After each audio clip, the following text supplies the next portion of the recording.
Hello, my name is Peter Cinnamon, and you are very welcome to Kicking Match. We are an Irish League podcast, and we are dipping back into all the news and all the things that have been going down. It is nice to be back. It's been a mega month, it's fair to say, since I've been back on. There's been transfers, there's been a whole big manager merry-go-round, there's been European games that are now penciled in, and Northern Ireland disappointed us all. All that and more on the way. I'm back. Gotta shake off all the rust that I've had for the past, whatever it is, 5 weeks, month that I've been away. I did say it probably could have happened, but look, I was away doing somewhat fun things. I had my stag. I've been working on planning one of the biggest days of my life. But luckily for me, while I was away, we probably had one of the most newsworthy and busy post-season months, I think, ever, which was bad news for me because I wanted to jump on in pretty much every second to talk about it, but it means it's good news for you, listener, because you were patient, you sat back, you trusted the process, and now I am here with a big present filled with all the juicy news and things that have been going down, so I'm going to cover it all. And here to help me are the fresh-faced summer interns, it feels like, for this podcast. It is delight to welcome back from around the grounds, and you know them as well as I do. It is Joe McCallion and Ross Welsh. How are you keeping, fellas? Evening, Peter. Boys, we'll probably go through this team by team, but I'll give you guys the chance to interject first.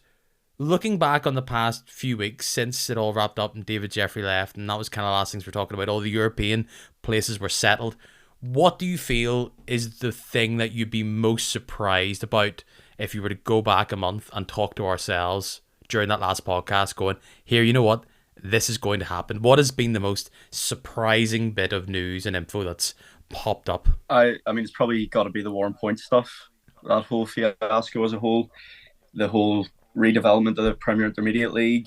Not many people would have saw that coming, and I think if it's come to sort of a reasonable enough solution, I don't think anybody will be too peeved at how it's ended up. Obviously, Warren Point won't be entirely happy, but looking at where they could have went, back into Mid-Ulster football, I think they'll be happy enough with third tier for next year. They looked into the pit of darkness, and they're more in a cave lacking light.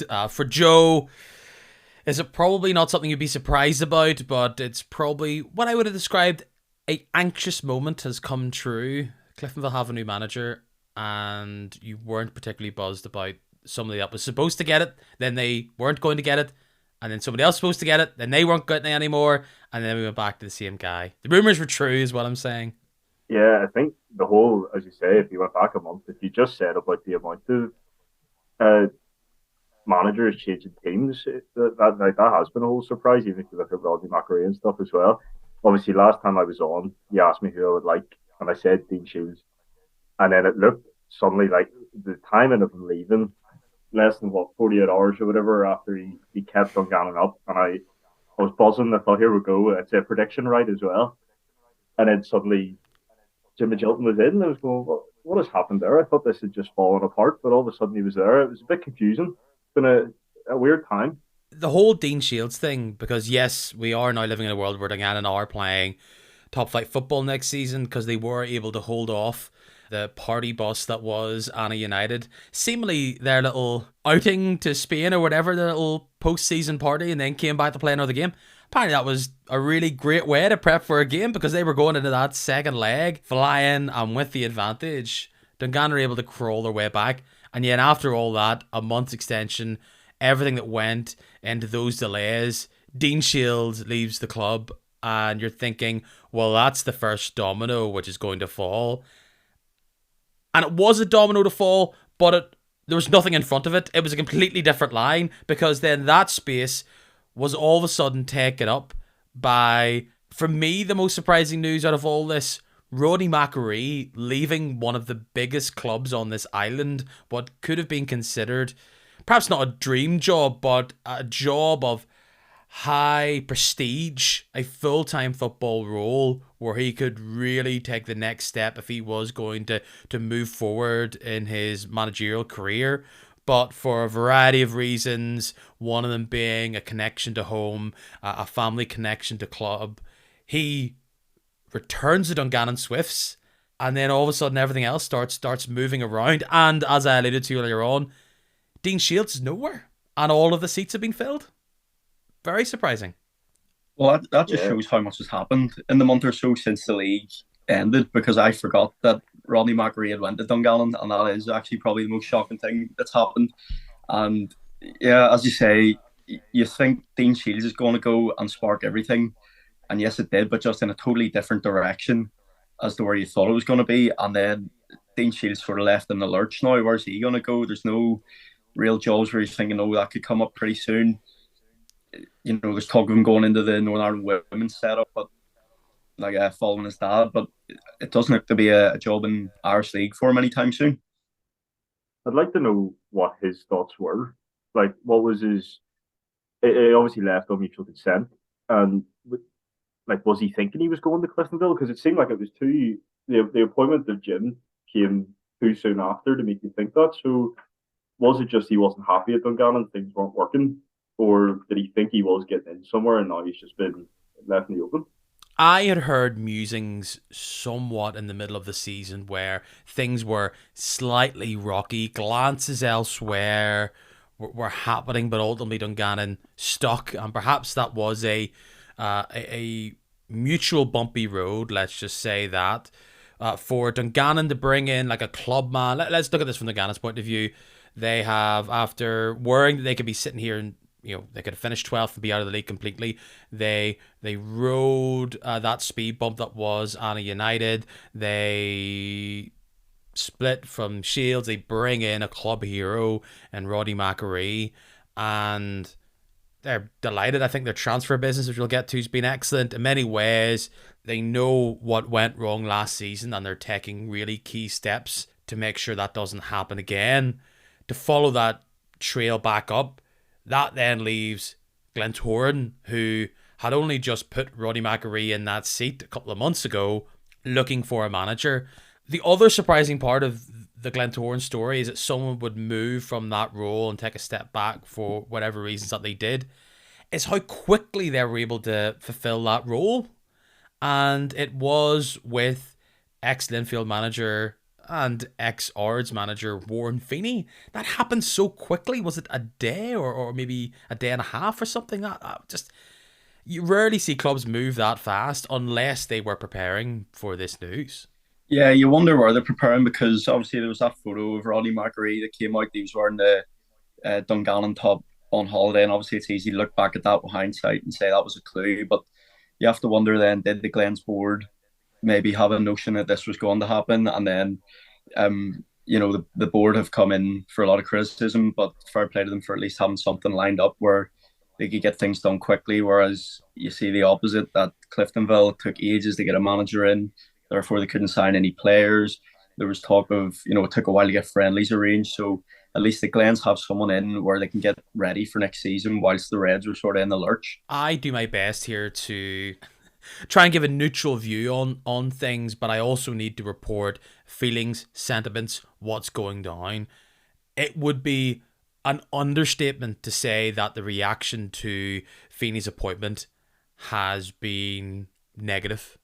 It has not been taken well, and even in the weeks now since the decision, fans haven't really warmed up the idea. Many people pointing to the way that his time at Linfield ended, and a number of spells with a variety of different teams that, look, we're not following in great detail. Some of them in other countries. He was down in the lower leagues of England for a while, but they did not see Warren Feeney as progressive, as someone that excited them, and they really believed that they wanted someone that perhaps had just a different outlook on football. And Warren Feeney's going into that job Look, Glentoran, I think, is probably one of the highest pressure jobs probably is the most high pressure job, just due to probably the fan base and how vocal they are and how demanding they are. He's coming in, and particularly with the success they've somewhat had over the past year, they've got Europe finally again.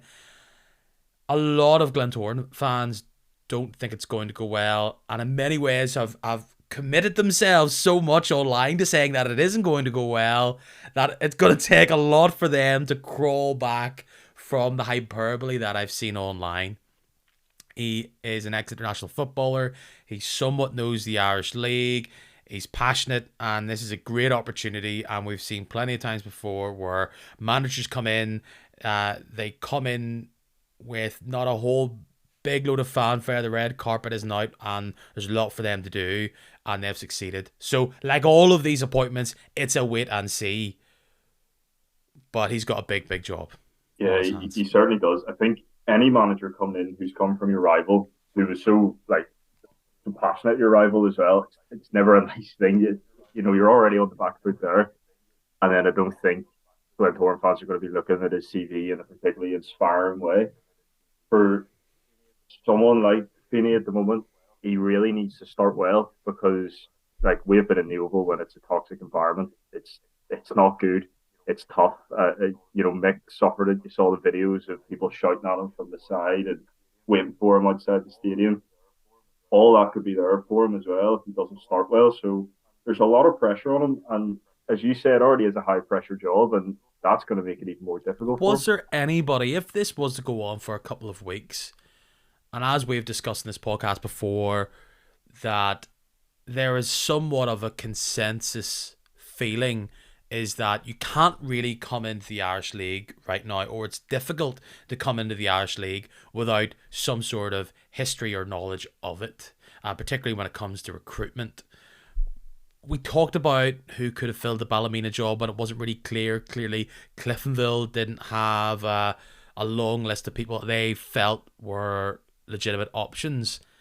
Was there someone that might be on the tip of your tongue thinking they could have been the option? It feels like it was probably like maybe a Shields fitting in there, or maybe a David Jeffrey, which just seems bizarro world, really, if that was to happen. It's not like the real one, which I think Glentoran fans wanted. And it's one of these things where people just think, well, that's going to happen eventually. Kind of like prophecies in the Irish League. I think Glentoran fans wanted Gary Hamilton. And to be honest, I thought it was probably on the cards in the sense of it would be a step up. Gary's been at Glenavon for over 10 years now. The last season had its definite ups, but it definitely had its lows. And perhaps the reality of the league with these full-time teams and the decline in Glenavon attendance, perhaps even Gary was like, I want to freshen things up. I want to take things to the next level. And actually, I would really prefer to not be trying to recruit from the little aisle that has yellow stickers on it. Maybe it would be nice to be handing out a 4-figure weekly salary to the players that I think are great. That hasn't happened, but was definitely the name I think would have been, if there was going to be consensus, and there never is. I feel like Glentoran fans were like, oh, I really would have liked some Gary Hamilton this time round. Yeah, I think that's what we were seeing on social media. A lot of Glens fans were looking at, and for all the reasons you said there, it seemed like the more than obvious choice. He's a good manager, and there's the argument to be made, has he taken that Glenavon team as far as he can? Possibly, but that's, it's irrelevant now. It's a moot point, because I don't know if the Glens approached him and he said no, or if they just didn't approach him at all. But it seems like a strange one when you do have an experienced Irish League manager there that the majority of people think could take the step up, but they've went and dipped into the the lower leagues of English football and brought Warren Feeney home, even after he was a disaster at Linfield and he hasn't really set the world alight anywhere else he's went. But so it's a huge risk from the board, but is it maybe give Gary Hamilton another season at Glenavon and then there's your easy option if this goes wrong? Let's crack the egg. Let's get into it. Jim Magilton is manager of Cliftonville after reportedly saying no, or it just wasn't going to come together. Perhaps the partnership with Jared Little was a stumbling block. And then all of a sudden, it looked like it was Chris Lindsay. And even quicker, it wasn't going to be Chris Lindsay, and then it was Jim Magilton once again. You've been able to sit with it. You've been able to let it percolate. Are you feeling positive, Joe, as a Red fan, or are you still feeling, oh, I need a bit of time here I need to see something to make me feel as though this is going to work? Yeah, I don't really know how I'm feeling because I mean, Twitter was always obviously very vocal before the appointment that this is absolutely not what we want. And then there was that wee bit of a saga of who are we actually getting now? There was names mentioned, then suddenly they said no, and suddenly the worked approach. Like I said earlier, Dean Shields looked like he could have been the man. Then suddenly it was Jim. But then what followed there was a lot of rumours, which really did not help settle whatsoever. You started to hear a lot of things, people being let go and Ives off the Larn, and like that. At one point, that they were saying that was confirmed, and that certainly hasn't helped Jim at the start. Obviously, it's all come out now that that transfer was denied, and Curran actually signed the contract extension. He wasn't let go, so it's a bit weird. I don't really know how to feel at the moment. I feel like if there was a few more signings and you could kind of see what he was trying to do, it would maybe help settle a wee bit. I think ultimately we're going to have to wait for the start. Similar to Glentoran, it's going to have to see how he starts. If he starts well, I think he'll still take a wee bit of time to sort of settle the fans. But if he starts poor, you know, it's it's really not going to look good for him. There's going to be people not going to matches. There's going to be a horrible atmosphere when people are at the matches. So it's a bit too early for me at the moment to actually make a call on how I'm feeling. I'm still waiting it out before I make that decision. Externally, and look, in all the press releases coming out, you don't see Jim Magilton's name as manager without Little's name being connected to it as well as a part of the team. Clearly, this is somewhat of a pair that's come in. Clearly, Jared Little has history, former Reds boss. I spent a bit of time in the League of Ireland, then back up working within the Northern Ireland junior setup, and look, he had success there. Is he going to have to do a bit of mending some fences with Reds fans, or is that a wee bit blown out of proportion externally? I don't know. I think Ross raised the point last time we were on. I think the main point to him is the Irish League experience. You know, that's obviously not what Jim has as a manager. So he's like you were saying about it there, how vital that really is in this league. So I think that's the main reason he's there. I certainly think that is an aspect that he could sort of mend fences a wee bit and sort of settle fans. Um, but I don't think that was I don't think he was brought in the sense of people aren't going to like Jim, but we'll bring him alongside too, and that will sort of settle things. I don't think that was the plan, but I think certainly is like a nice positive for them if it goes well. I know it's hard at this time of the season where you're kind of looking around and you see a lot of teams doing some quick business, and then everybody's looking around expecting what's happening with me. And if we were to stay on this little Cliftonville section now, you look at the lists of ins and outs. Yes, you've been without a manager for a number of weeks, and you didn't have a manager who's going to stick around for the last couple of weeks or months of the season. So it's not like there is an action plan, which you've probably seen at other clubs, where it's just a case of get past this date and, it's like Football Manager, confirm, like you've done all the work already. Cliftonville are going to come into this season with, we need to improve. A big part of that is going to be, of course, the way that the manager and their team set themselves up, but clearly recruitment's a big part of that. And when you look at Cliftonville and all you see is, well, Colin Coates moving on, Doherty moving on, and Trainer moving on, and nothing in. Yes, you've had the odd contract renewal, but we are here in late June and pre-season friendlies are coming around pretty quick. Clearly you have a good team, there's no denying that, but I'm sure if I was speaking to you 6 weeks ago, you're like, get into the summer and start improving this team. And that hasn't happened yet. Are you feeling slightly nervous on that front, on the recruitment side? 100%. Absolutely. Especially when you're looking around. Like teams like, I mean, Glentoran have done a few things and Linfield have done one or two things and stuff as well. They're good signings that they've made. And then there's other teams lower in the league who are making loads of signings. When we're sitting here with no wins, and the new manager, it is worrying because he's coming in and he's taking on someone else's team, which is never it's never an easy thing to do. Now, as you said, it's a very good team that's there, but he's going to have to get in and settle players down, get them on side. I think that's easier to do if you're bringing in a few leaders of your own, almost people that you can trust, people who are on your side to then get into the team and inspire the rest of the team. That's what I would have expected to have already been done. The second Jim comes in, it's right. Let's go get these signings quickly. Let's get them settled, and let's have a preseason. Which that's another issue. I mean, how long? Like, what is even happening there? Like, how long that was taking to get anything sorted? It seems like we're like shooting ourselves in the foot. Like, why was it so long to get a manager sorted? We knew we were going to need one this season. That should have already been sort of arranged coming in. Should have been basically the second season ended. Here it is. This is what we have, and then here's our main key signings that we feel like we need. But to be sitting here with, as you say, contract extensions, which is, it's fair enough. Curran staying on is great, but I think we need more players in. I think that's obvious. I will let you deal with all those feelings that I clearly see that you are sharing with the group right now, and turn to Ross and his beloved Linfield. Talking about contracts, David Healy, he signed the new one. It could be your manager for a long time, and he is making plans for the future. What could have been one of the big transfer sagas was wrapped up pretty quickly. They got their man, they got their main striker.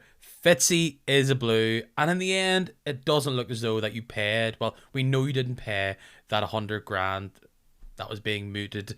Do you feel as though, as much as that this isn't your money and ultimately transfer money is kind of fantasy cast to us fans, but do you feel as though right man, right price going in the next year? I'm chuffed with that signing. I mean, the problem last year was E2 was bullying the smaller teams, banging in plenty of goals, but then when it came to the bigger teams, he just wasn't cutting the mustard. But then Fitzpatrick, that doesn't seem to be a problem at all. We know Glenavon liked to take a scalp last year, but he's got a great record against that top six, and that was ultimately Linfield's downfall last year. Couldn't win against the teams around us, so I think that's a great signing and a great one to start with. And then now that Healy's extended as well, if there is a talk of a rebuild happening, he seems to fancy the task of taking it on himself. And with that, you secure the player which every Blues fan seem to love, Finlayson. He's there now full time. You bring in a couple of rolls of the dice when it comes. We always see a few of these every year. You bring in Jack Scott from Wolves. You've got the striker John Robertson from FC Edinburgh. Good story, bro. But of course, you lose a couple of guys, a couple of keystones over the past few years. Was very much expected. You lose Callagher. That guy Cal Lafferty, whatever happened to him, he's gone. Cammy Palmer's gone. Now Quinn's moved on. Sam Roscoe, as well as E2. E2 didn't stick around. So this is going to be a very different Linfield team going in to next season. As well as that, like Haygarth sticking around for another year. This Linfield team doesn't seem like it's completely set in stone. A few things, I'm sure, a few moving pieces still yet to be added. If there was a priority list for you that you'd like to be slipping under David Healy's door, what position and what area, what are Linfield crying out for right now going into pre-season in Europe? I think that's still like another centre half to come in, because Gallagher and Roscoe, that's maybe your starting two centre backs last year. Gallagher, for just what he was around the club, that's a huge loss. And Newbury comes in and he's fine, but it's whether he can do it week on week. And Jack Scott, he was on loan in the League of Ireland last year, and from what I've seen, he wasn't great. But Wolves obviously aren't going to keep on any mugs to that age, so he's bound to have something about him. But I would like to just get a bit of proven Irish League talent in there, just to be alongside whoever does play out of Scott and Newbury. Go on. If you had to pick anybody, I know you want to pick like the best one, but is there anybody floating around where you're like, oh, I like the look of insert player here, that you just like to scoop up, stick the arm round, and give him a blue shirt? It's, it's. I think all of the quality centre halves in the Irish League are so closely like knit with their club that Healy is going to have to go either down south or across the water to GB to find someone. If the Jack Scott move works out, that's brilliant, and then it's good to dip into that market again. But you're gonna probably have to pay big money because clubs will be looking at and thinking, right, Linfield have already spent this money off Fitzpatrick, so they clearly have a bit of a budget. Let's force their hand and make them pay a bit more. Bit of an Irish League tax going on. You are right, actually. You kind of sit there and think there's not a whole load of young centre backs throughout the league, and particularly in the bottom six where you're probably going to be fishing, looking for. You wouldn't pick out and go, wow, that's a team that has a real quality centre back that's ready to step up. The one was probably Farquhar, which has already been snapped up by Larne when it comes to potential. So things looking better for Linfield. They'll not be looking better because I think that's an absolutely ropey home kit. Have you been warming up to that? The red sleeves, very surprising. It's just too much red. I think if you add a bit of white in there, then it's too much red. It's just too much red. It's too much. Yeah, I don't mind the away kit, but yeah, the home kit, I don't know if I'll be splashing out on that. Yeah, I think if it was white, kind of like a bluey version of Arsenal, I think it would have been cool with wee touch. But look, it's one of those things. We'll be won over by it eventually. And here, I'm sure we'll jump through kits. Cliftonville changed their home kit. It's red. Yep. Yeah. No, that's it. That's at least we got one positive so far. Red shorts, is that confirmed for the year? That'd be weird if you play. I know poor rounds out of the league, but you don't have to kind of go for their whole take over, put it down spot. I actually don't know if that's confirmed. I don't mind it. I quite like it. Well, can I just say, everybody on social media is saying it's a lovely kit. I personally don't like it. I agree. It's fine. It's totally fine. I can't. Too much red, Ross, is it? Well, it is once again too much red. Yeah, but I find it so boring. Too much. Well, let's just bounce into a team who are going to have to deal with a couple of big players leaving themselves. No real word of a fee here, but I haven't seen it anywhere. Terry Devlin finally got that move away to Portsmouth. That's really exciting for him. We all had the whole Plum retirement tour there a few weeks ago. Malky Smith moves on to Crusaders. For Glentoran, we're still looking at Connor Mack could move on elsewhere. Is Junior signed on long? It's a team where until I start seeing the European games, I can't really tell who's sticking around and what needs done. Who's going to stick around? Look, they've got a solid team, but losing Devlin is going to be significant, and he really found himself in that team, particularly near the end of the season. Perhaps all it needs is Warren Feeney to work his magic and it'll be fine, but I'm surprised that I'm not looking at Bar Kelly like a couple of big marquee signings for Glentoran and through the door. Yeah, as you say, Devlin out's a huge loss, and I think now is the time for McMenamin. I think it kind of feels like a bit of an now or never. I think for him anyway, he probably needs to go now. If they lose him as well, right, that's two huge losses for them. And again, maybe their fans are sitting thinking the same as Cliftonville. Why are we not signing more players? Now, the Burns signing the contract extension is huge. That's great for them, but you feel like they need more. Josh Kelly obviously coming in, but I feel like they need a few more signings. I kind of said it could have been the meltiest kind of transfer saga of the summer on Twitter. This whole Bobby Burns, is he going to sign for Glentoran again? Is he going to go to Linfield? Is he going to leave? And the reason why I described it as the meltiest is because I don't know if you noticed this on Twitter, but it felt as though all Glentoran and Linfield fans were they didn't want to talk about it, but if they did, they equally wanted to say that we would absolutely love him and it'd be amazing, but also if he doesn't sign for us, he's crap and I don't want to listen to him or see him ever again. It's nobody wanted to admit that they fancied him just in case he went for the other team. So I'm glad that other teams that could have back and forth arguments kind of over.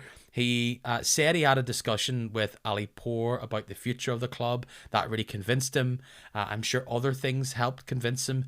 Understand the project there. Congratulations if that man got a big bag connected to his big contract. So yeah, key player, but I think every season you want to freshen things up, and I'm sure they will, but where they come from might be not really clear to all of us. If we're talking about, at least from my point of view, teams who I just love their recruitment so far, top of the list has to be Crusaders. I just love it. There's no big, like, McMenamin style, like, oh my goodness, or Fitzpatrick, you've bought one of the best players in the league. But to bring in, Callagher to somewhat solidify the defense, bring in James Thielen, Malky Smith's really solid, is it Michael Kennedy, like from Dergview, young player, scored a bag of goals in the championship. He could be this person that could just come off the bench and be a real key squad player, definitely a top flight footballer in this league. Bring in Lloyd Anderson from Carrick, again, continues to develop under Baxter, who really gets a lot of great stuff. He can really develop players. Like I said, there's no big best player in the league going to save you. But that was a team that needed bodies in a lot of positions, and I think they've got it, and they've also been able to snag some players with great, great potential. Yeah, at the start of summer, like it seemed like that Crusaders transfer incoming handshake picture was on my Twitter feed at least 3 times a day. Like the amount of people they've brought in is crazy, and then on top of all those signings, Ben Kennedy scored for them in a friendly last night. He's going to be, not to use the cliche, he's going to be like a new signing. It's going to feel like a new signing, yep. He really is. And you're sort of having sideways glances at Crusaders thinking, are they a dark horse? If they could sort their way form out this year, then there's no reason why they couldn't be up around the title race. Yeah, it's kind of worrying to see from my point of view, because it's a great transfer window of both experience and thinking about the future. It just is. It just looks great for them. I'm sure if you're a Crusaders fan sitting now, you're thinking, I'm loving this so far. This is brilliant. For sure. They do lose Guy Thompson, who struggled with injury at times. Chris Hegarty moves on to the Swifts. They're kind of the key players that they lose. But they even bring in, Jordan Williamson as backup goalie. So overall, I just think that's a team that, look, it might not result in automatic fireworks, but you can see maybe 2-3 years down the line going, they got some real key players this transfer window. Let's return to Dungannon and look at the job that they've done. Like, it looks so tough for them, a month behind everybody else, not quite sure who was even available to play in that game. Obviously they changed their manager, so they were kind of behind everybody else, not knowing what league they were going to be in. They move on from Bruna, Coyle, Mays, McCready, Ruddy, and Mark Walsh all leave. And there's a couple of players with great experience, some brilliant talent. But to kind of restart things again, they bring in Connor Mitchell from, the Warren Point story, which you touched upon at the top of the show. That was probably 80% a top flight team for me, squad wise, and it felt as though it could be picked apart as soon as it was confirmed that they were going to be in the PIL. That is now happening, and one of the teams that is benefiting from that right now is Dungannon Swifts. Young keeper and Connor Mitchell, that might not look good for Dunn, or perhaps they're going to have a battle, see who sticks around. They bring in experience with Hegarty from Crusaders. That's really strong. And then I just kind of love Keelan Dillon. I just think that is, a key player for Warren Point. He was the captain for them, was like such an important player in the midfield for them for a couple of years, top flight. That was an area looking in Dungannon thinking they need perhaps a bit more dynamism in there. They've kept on to Knowles, who I really like as well. They've still got a few questions up top. Is Reece Campbell going to stick around? Is Darren McBreen going to come back at all? But with them being behind the 8 ball, bottom 6 side, I kind of like the players they're bringing in. Lots of experience. Safe bets, I think. Yeah, I love the Connor Mitchell sign himself. I think that's a great shout from them. It's easy to look back and say Dean Shields was doing this wrong, he's doing that wrong, but they've never really looked great. You know, the COVID year they should have went down, but there was no relegation. They're they're no strangers to the relegation playoffs. You know, it's almost as if they need this big upheaval with people going in and out to sort of steady the ship in a way. And Chris Haggerty, that's another great signing. James Knowles will probably become captain now after Mays is gone. I think they've done real solid business and they've acted fast. And you touch on Decky Dunn. You know, if he finds himself number two, if only there was another team in the league that he used to play for, they're crying out for a goalkeeper. That would be handy enough. But you've, you've literally just taken my point there, Ross. I was just about to say that. Joe, you pick up the call to the Swifts, eh? Yeah, well, I think it's been great as well. Like Warren Point, I think they probably knew they were gonna get picked apart with the whole saga that was going on. They knew if they weren't gonna go up, that they were gonna lose a few key players.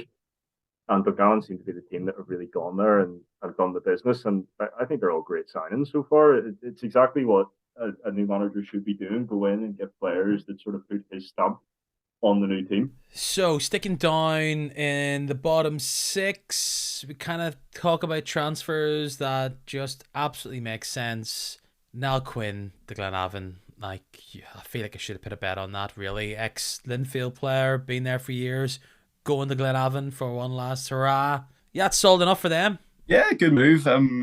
Sad to see him go from Linfield. Good squad player, scored an important goal at the tail end of the season against Coleraine there.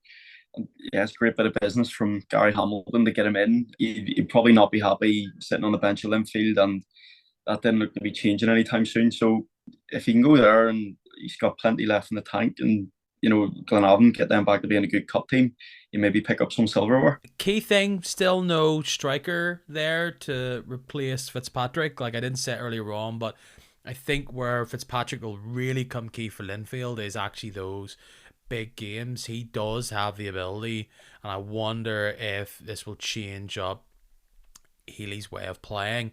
He is a striker that one can get into the ball in the box, but he can really expand the play. He can run into those channels. The amount of time he was picking up the ball in the channels and making things work around him. And if you do have the likes of Cooper, like they're really going to benefit from that. So I do worry for Glenavon how they not only going to replicate the goals, but replicate his play. Yes, he's not the type of person that's skinning five players. Yes, he's probably closer to Robbie Fowler than he is to young Michael Owen, but his play was probably underrated and was a big time player in big moments. Glenavon, I don't know who's sitting around, maybe a James McLaughlin, but I'm sure they wouldn't be buzzing about that. But he's at the tail end of his career. Could Andy Mitchell return? Maybe saying if his time at Coleraine was to be over, but again, he barely played. Did he play at all last season for them? He's struggling with injuries. So if we're talking about top of teams' lists, and I'm sure Striker is at the top of many teams' lists, but Glenavon will be looking towards the forward end of the pitch. They also bring in Stephen Taggart from Portadown. So, yeah, you never know. Maybe Mark Walsh ends up there from Dungannon. I'm really interested. I think he's like a nippy, speedy player. And in a league that maybe doesn't play a lot of wingers or wide forwards in a lot of teams down near the bottom, it's interesting to see where he will end up. One player that I kind of expect, we talked about the Poinsetous or the Exodus from Warren Point. I made a list of all the players I really like from that team. Luke Wade Slater is definitely high on that list, and it feels like those two have been paired together for a couple of seasons, perhaps. Maybe this is the time where it actually happens. Yeah, I was surprised Glenavon never went in for McMurray. Maybe they did, and he's obviously got that Ballymena connection. But with the Fitzpatrick money coming in, that seems like a bit of a no-brainer to go for him. But it feels like with Glenavon, they always sort of find a way. They'll find a rough gem, and he turns into the best thing since sliced bread from Gary Hamilton. Yeah, it's tough. You kind of look at other ones who are somewhat floating. Maybe a Cahir Frail if he decides to move on. I'm taking a lot of players with Coleraine. I guess they have just stockpiled all these kind of decent strikers, and perhaps they just need to change it up, or they'll stick around. So yeah, Glenavon, interesting to see how that all comes together, but I'm sure their fans will want maybe just a few extra bodies just to freshen up. That is still a young squad, so has a lot of potential to progress. We'll go with Ballymena just because you mentioned that they were able to get McMurray. He was probably one of the real prized assets that Warrenpoint had. He was a striker. He was playing for a full-time team in Crusaders at the start of last season. He commanded a fee. So all the talk of Ballymena are going to find it tough. There's going to be an exodus themselves. They've made a commitment, and I kind of understand that. If you are to make bigger but fewer gambles, perhaps Johnny McMurray fits in that. He's going to be our man, and we're going to strap the rocket to him and see what happens. They also welcome in Colin Coates to give a bit of experience and shore up the back. And as well as that, they found their man. It was very much talked about. Jim Irvin's in. We know nothing about what he'll do or how it'll all come together, but he has an experienced enough back team. We haven't seen a whole lot recently, but maybe over the past 10 years, we've seen a number of top Irish League pros come in, take on their first job, and not always hit the ground running, but from King to Hamilton to a few others, this is as safe a bet, I think, as you can have. He was an excellent pro, and he comes in with a lot of experience, and he doesn't come in with the easiest job on his hands, but he's been at the club, knows a bit about the place. It's one of the more unknowns that we have in the league going into next season. Yeah, I think Ballymena needed a complete sort of, like, they kind of need to go for a risk almost. First off, I don't know what was out there that was the safe option. I don't think that existed, but it's clear that Jeffrey was a good manager, but it just was not working at the end. So it felt like it's not so much it's just the manager. It just felt like a lot of things needed to change. So I think, like, the risky manager, I quite like it. He's going to be liked by the fans, obviously, already. Like, it's nice going into a club where there is already, the place, as you say. And I like the signings as well. I think they're good signings.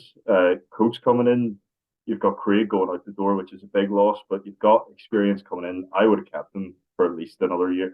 He's obviously 37 or whatever now. But I would have kept him for at least this year down at Cliftonville. I think he's a great player, great to have around the club. So I think it's a great signing for Ballymena. It'd be interesting to see what way it plays out. I think Ballymena fans will probably, I don't know how low of expectations you can set, but I don't think they're expected to go in and be right back to, competing way at the top. Obviously, nothing like that, but it'd be good to see what way it ends up for them. I think everyone's coming round to the idea that their aim next season is to stay up. And we're saying that because if it doesn't go well, they'll be battling. And if it goes well, then it's kind of chill.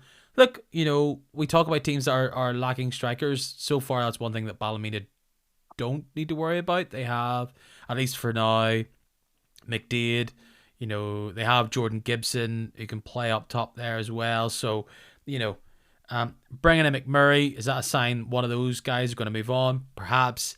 You see the players that are out. Farquhar, that's a disappointing. I guess in this world where you have full-time teams, that's what's going to happen. Young players that you have potential with, you will lose them when they see full-time football. That's frustrating. That will happen. And I'm sure they would have loved another season to perhaps then cash in big time next season if he was to progress in the same way that his trajectory showed that he might be going on. And then they lose experience with Redmond Williamson, who had found himself back in the starting 11 again by the end of the season, and then Dougie Wilson, who left on a fee, I believe. So some tinkering, again, until I start seeing friendlies and who stills to go and come, it's hard to see where they are, but I don't think they ended last season in a particularly good place. And if Jim Irvin can take the same team and make it so that they're not struggling at the bottom, then that would be a brilliant start for him. Coleraine did a lot of business last year. So far, not a lot. James McLaughlin moves on. But they do bring in Graham Kelly. Like this guy wasn't getting a lot of football at Larne in those kind of wide wing-back positions.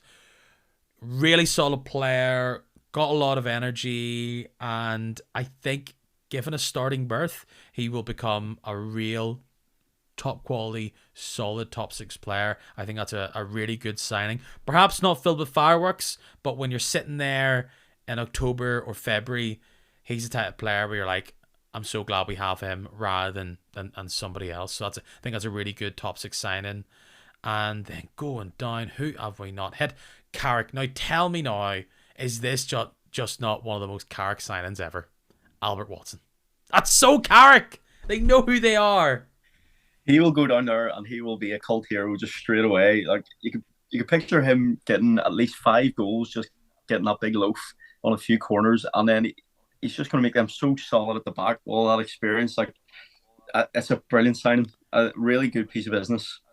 I think he's going to score 3 goals in the first 5 games of the season, and everybody's going to be like, he's one of the best signings of the season, and then he'll score nothing the rest of the year.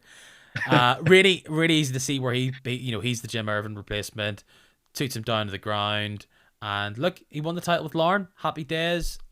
He is no spring chicken, but clearly Carrick are able to get the best out of players and are able to find players of this ilk who've been at the top of the league, who are in the twilight of their career, and they're able to find ones that are motivated, which is the hardest part. So yeah, a very Carrick signing, but they do lose Jim Irvin and of course Lloyd Anderson as well, as we talked about. I know for me, okay, we'll wrap it up with these ones here. Larne, they get in Craig Farquhar again, super solid. We'll look back at this in 6 months, 18 months time, going, they just got their like one of their centre backs for the next 5 years.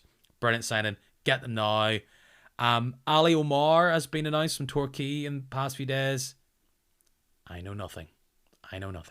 But the key one that they are losing that experience in Watson, he was a nice bit piece player for them, and of course he hasn't found a club just yet.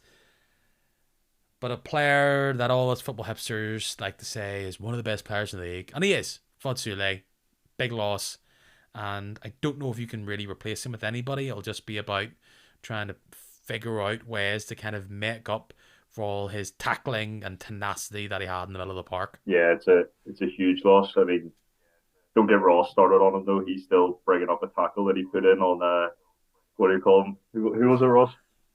In the cup final? Jordan Stewart, we suck it. Oh yeah, Jordan Stewart. Yeah, suck it. There's still new every time Sule's brought up, but it's a huge loss. I don't know how you replace someone like that. He was so good. Like, he was absolutely everywhere. Just such an engine on him, and the tackles every time were absolutely superb, and he really spurred a team on. Every time when he made one of those tackles, it sort of lifted the whole team. He'd get the ball moving straight away, and they were straight back on the counter attack. So they have to bring someone in for there, because you can't go on and play the same way you did last season without a sort of talisman like that. Particularly in Europe, he'll be a big loss in that game. The way underrated, the way he'll be able to progress the ball as well. Underrated crosser. We can all talk about him being this tough tackling DM, but actually he played in a couple of great balls and just added that extra bit of pressure that sometimes goes unnoticed. Other players are intercepting balls or are able to tackle a player because of the pressure in his positioning. So look, a great player, gonna move on, and all the best to him. Loughgall's best bit of transfer business is pretty much being able to hold on a majority of their team that they've got. Are you all ready for a brand new trope that I will really try not to bring up every single time in this podcast next season? But I do believe Loughgall are going to go into this league and not be famous. This could be my Ballymena moment for this year, but I do not think they'll be the whipping boys. They go into this league having scored more goals and conceded less goals than Uri did last season. So that says to me, they're doing a similar thing to Newry in that they are keeping the nucleus, pretty much everything, the roof and all of this squad. So they're definitely less experienced of a squad and perhaps lack something a bit extra up top. But I think Loughgall bring Alberto Balde, see how that works for them. They bring in Orm Brogan from Dergview, a young player. Not going to pretend I know a lot about him, but they're going to come in with a whole load of energy. So you better stand out and watch out. And a team I really think you're going to have to watch out for, if it isn't all the moves that Crusaders did, I love so much about what Newry's done. I think it's just great. Yes, they lose. James Thielen, Dale Montgomery goes to Portadown. Declan Carville moves on as well. As much as he wasn't contributing as much as he had the previous season. McGovern is going to be out until Christmas, potentially, I believe. Like, he may be injured for a couple of months. I don't know. Maybe he'll be back at the start of the season, but that's not great. They move on manager, and you're thinking, oh, this is going to be a big job for Gary Boyle. Liam Bagnall in. Barney McKeown from Portadown. Kieran O'Connor's in. You have Michael O'Connor from Glenavon to be a bit of, will he play? Maybe not. He's going to be assistant manager.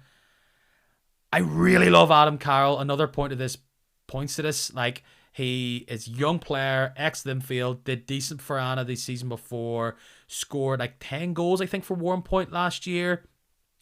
You know, a really solid player, and his best football's ahead of them. And then you bring in Adam Sally, who scored bucket loads of goals. They need someone to replace those 10 goals that James Thielen, you're losing with him.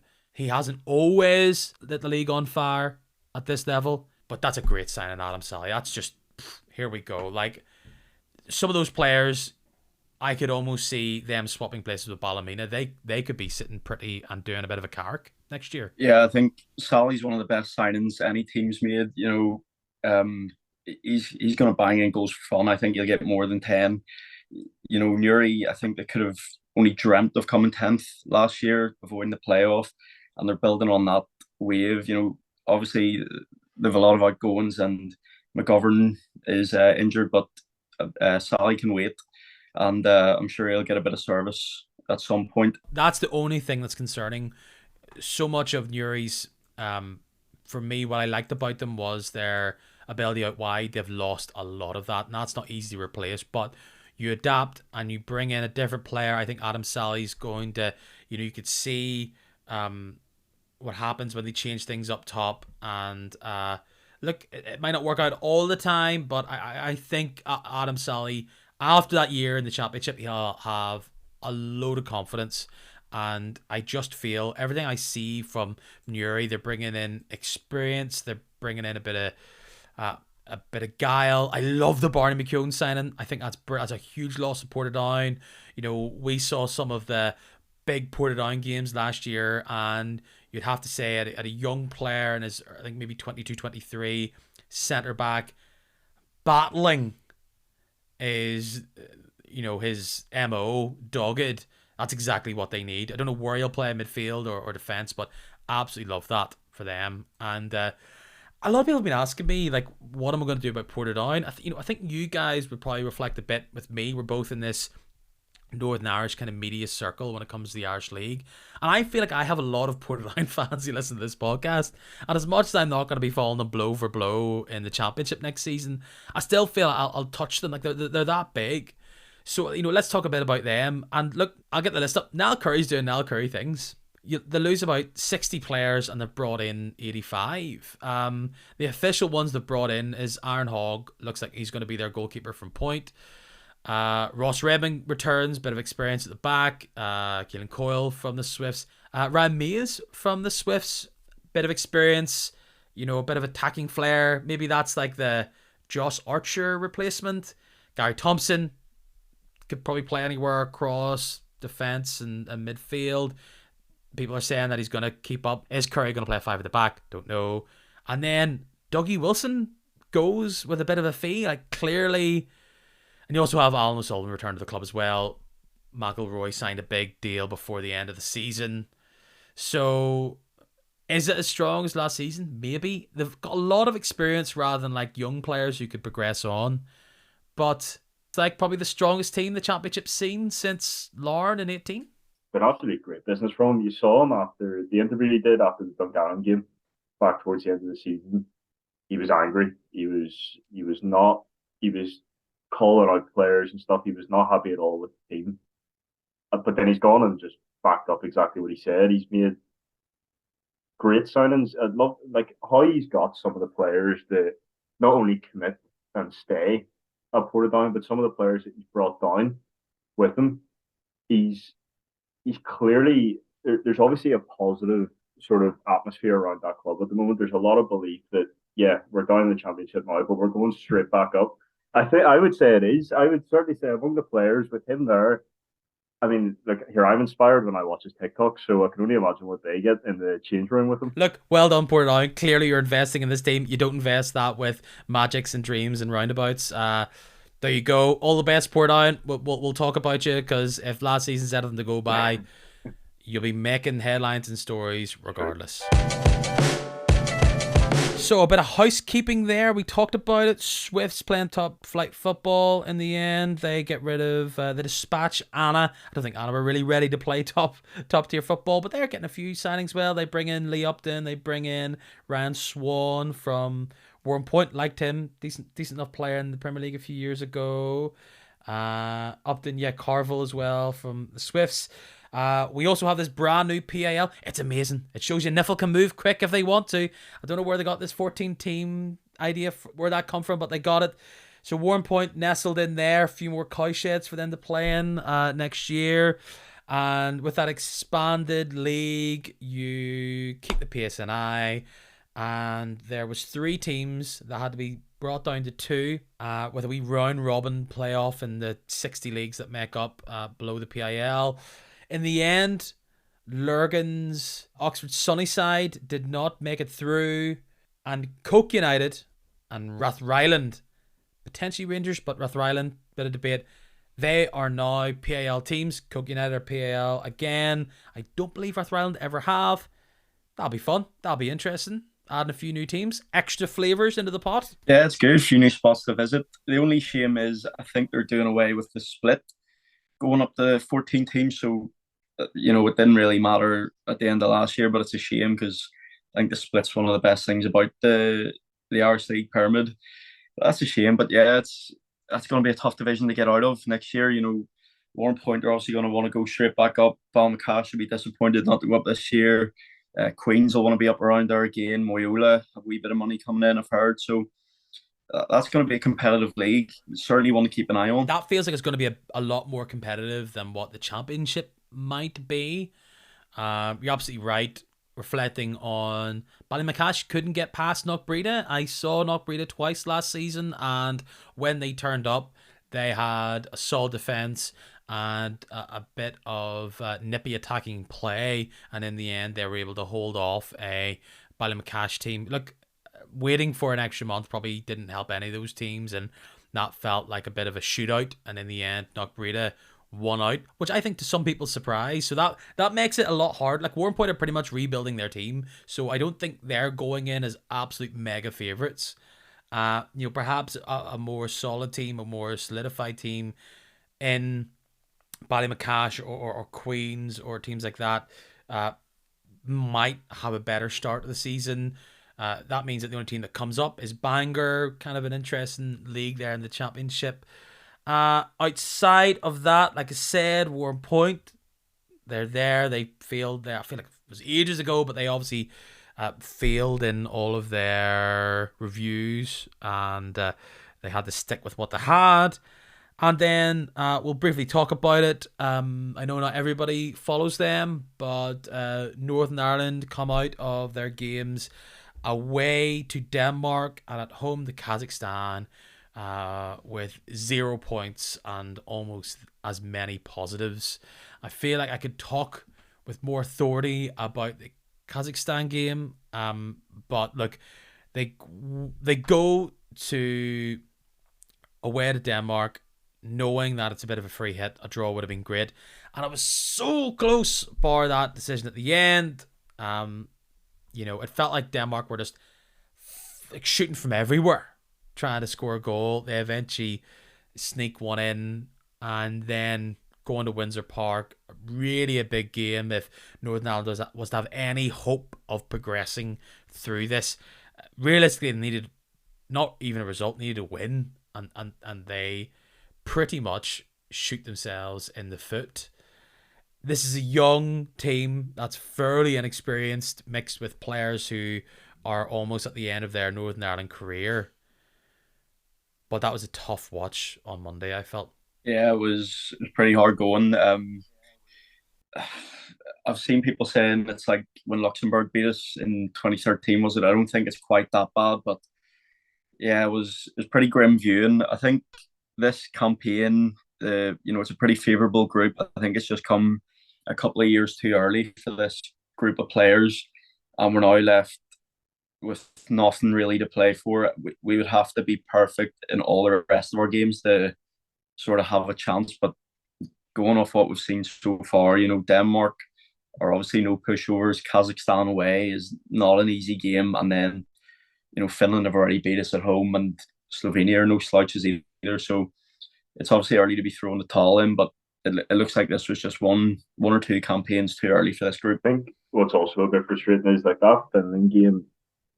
Take out the result. Obviously, it didn't feel like the worst in terms of it felt like there was something in that game for us. The Denmark game was the same. I mean, if it's offside, it's offside. 5 minute review for VAR seems a bit ridiculous. But then that game, I mean, I'm in Spain at the moment. I was raging not to be at that game, the Kazakhstan game. But then not go went in at the end. I can only imagine what that atmosphere was like. It must have just been horrible walking out of that stadium after. It must have just been so frustrating. I almost laughed. I have to admit, I just was like, what is the? I mean, I laughed at the bar over here. Like, it'd be sad if it wasn't so funny. Like, maybe this, like, in many ways, I kind of reflected. I was like, is this what it felt like to be all those teams that got beat by us, like, over the past 10, 15 years? Is this what it's like being like, how is this team beat us? They were not very good. We gave them, they had like 2 or 3 like good chances. Like, they had barely any chances, bar 2 or 3 ones, which we gifted them and made them look good. I really liked Trey Hume on the right. So much of what was going on, it just felt as though they were one pass away, or someone wasn't willing to make that pass, didn't want to make that mistake, didn't want to be the player that gave the ball away, even though it was probably better just to give it a go, see if we can get that, because that ball gets played and Trey Hume's on the right side of it and he's got pretty much the whole box in front of him, that's where a goal was going to come from. I was so frustrated with the amount of passing back. It was like the amount of times it felt like it came from a corner, a midfield player had it, you're going to fire it in the box, you're going to put it out to the other line and try and build up from there. And it was like, I know, gonna pass it back to the centre back, and then the centre back's like, I know what I'll do, I'll pass it back to Peacock Farrell, and then it's all over. The pressure's over, and you're starting from all over. Loved Big Charles in the middle. He is strong, he's progressive. He was the one that was able to take the ball on and try and run at the midfield. Nobody else was running at their midfield. It was all trying to slip in a wing back, and we weren't getting much on the left hand side. And it was amazing to see. I'll say this: it was amazing to see Conor McMenamin there. Every time you saw, it's funny because we see him week in and week out. We see all the highlights, and we know he does this thing where he comes in, dips onto the left boot, and whips it in. And it's amazing to just go, he's going to do that. Oh my goodness, he nearly scored from that. Like, it's incredible. It shows the skill and ability that he actually does have, that he is able to take his game to the next level. Yes, it's not against Italy and Spain and Germany and everybody else, but he did not look out of place there at all. And it looked, and particularly for the last 15-20 minutes, our best creator. I've been saying from he first got brought into the squad, he's been maybe not our best player, but he's definitely the most exciting to watch. He seems to be one of the only ones who will just get the ball down and run at a man. And as you said, that was criminally lacking. And I think it's also a shame. I don't think Bonus was in the squad for either of the games. I don't know if he has a knock or anything, but he would have provided something a little bit different up top. It felt like Dion Charles was sort of getting bullied a wee bit. Shane Lavery not quite fully fit. I feel like he would have provided something, and then it was an option that it's a head to aim at with one of those terrible set pieces that we had on Monday night. Oh, I know that the Price set pieces just got. It started awful. It got okay, and then it became grim again. And look, maybe someone with McGuinness's height could have, added a bit more up there. Amount of times they got the ball, and you're like, please do not cross that in, So we were looking like for a very specific type of goal, and ultimately that never came. And then I don't know what to say about the goal that was conceded. I felt like I was just shouting at the TV, going, "Close down, close down, close." just foul the man, like, just take him out. Like, come on here, like it's tough going, but I do not want to get on to Michael O'Neill's case, because this is a half cooked team. This is half baked, and this team needs a lot of work, and it doesn't. I just don't know, and maybe it's what you've got. It just felt as though that five at the back, particularly against a team that we were better than, we didn't need that defensive stability in the end. We didn't seem to have it when they were breaking, and then we had nothing going up top because we didn't have anybody high enough the pitch to do anything. Okay. It just felt not only like with the players scared to take risks, and again, like you say, you want to get on Michael's back. Like there's a tough job that's there, but it felt like the team that was picked wasn't really taking a risk either. It was very safe. And why are you doing that against Kazakhstan? Like Ross said, Bona's not even in the squad. Like, take the risk, have him there. We were struggling up top. Why not try something new? We haven't done it before. Let's just see how it goes. Yeah, congratulations to him. I think that's a real key sign that potentially he is going to move on from the league. We'll have to see. Again, that's a great thing in the shop window for Glentoran to have McMenamin out there doing that again from his shot, and then his cross in looked really dangerous and was exciting, and it was just brilliant to see an Irish League player like that actually impact the game as strongly as he did. It was fantastic. So yeah, look, up front we're not quite there yet, and yes, fitness probably played a role. I would like to have maybe swapped Lavery with Charles, that substitution, like Charles coming in rather than Lavery. So disappointment. We kind of knew this was probably on the cards, and we'll just have to move on. I feel like we're going to get into this, famous last words, but if we have future podcasts coming up, we'll probably get into these a bit more, so we'll not get into too much depth. But we did find out the teams that are Irish League teams are going to face in Europe this year. We're playing against two Finnish teams. Feels like Lauren's got the toughest draw of the lot, clearly because it's in the Champions League. Helsinki, Finnish champions. I don't know. I think they can just go. It'll be a nice journey, really, for them. Yeah, Helsinki's lovely, apparently. Or maybe you're more confident. So, no, I just think there's not a chance at all of them going through. And, that's the Champions League for you. They got a tricky draw. It's not their fault. We got the New Saints last year, and that's one of the better draws you can get. So it obviously doesn't help that they're unseeded, but obviously the Lauren project is to get into Europe more and more. So eventually, if they sneak a win here or there, they'll become seeded eventually. And I think you just have to enjoy the experience, even if if there's no Champions League music at Inver Park, and it'll be at Solitude instead. And you just have to go down and have a nice night. And that's another story altogether. Forgot about that as well. So we also have Crusaders will also take on Finnish opposition against FC Haka. Again, I'm just stealing this on Twitter. Apparently they're not having a great season this year. We'll see. Again, I feel like Crusaders is a team that's really built for this kind of thing. They know what they're experienced with it. Glentoran take on Maltese opposition that they really should, they need to get through this. Come on, it's one of the easier draws. And then Linfield go against Albanian opposition. Not a walkover, to say the least, but really, no more low expectations. I think when you get a decent draw, you need to progress rather than fingers crossed. We'll see how it goes. And again, we just don't know how this Linfield team is set up for it. But again, fingers crossed, all going well. We'll be back again to talk about that before we get into the season proper. So yes, there's a bit of the state of the nation. All chill then. You've enjoyed your kind of month off somewhat of Irish League football. I feel like I'm starting to miss it. I just can't believe it's coming back around again already. I know. Yeah, it's no time at all. I'm definitely missing it though. I can't wait to get back out there. See those, I know it's the wrong, with the weather we've just had, it's the wrong time to say it. See those cold, dark Friday nights.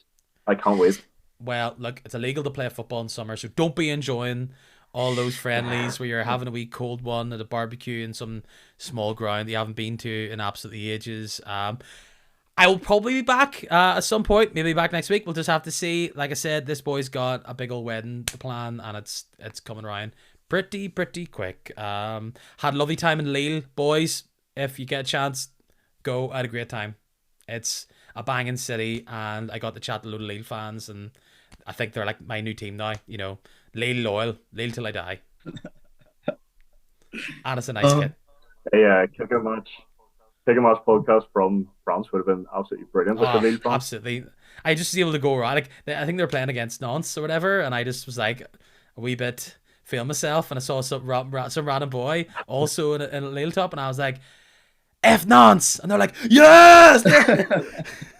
Screw Nantes! And I was like, cool, whatever, you know, we're all best mates here. But no, beautiful city. I've got my old honeymoon sword as well. Gonna have a good old time as well. Gonna get some Belgian beers into me.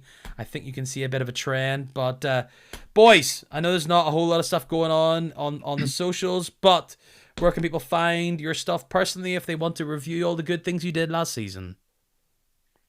So personal is Rossfelsh8 on Instagram and Twitter. Joseph stalling there while he finds his, which has probably changed again. Genuinely. Oh yeah, he gave it the wrong one a few times a while ago. I get it wrong again every time. And then we're Around the Grounds NI on Instagram and TikTok, and AT Grounds NI on Twitter. The personal Twitter for me is Joseph_Battalion. That is the right one this time, 100%. The Insta, I don't have it here. It might be right, it might be wrong. Joseph McCallion 24. No idea. The secret lies of Joseph McCallion, Big Joe McCallion, and his big Spain excursions. Boys, been a delight. I'll chat to you hopefully very soon. Thanks, Peter. Thanks for having us, Peter.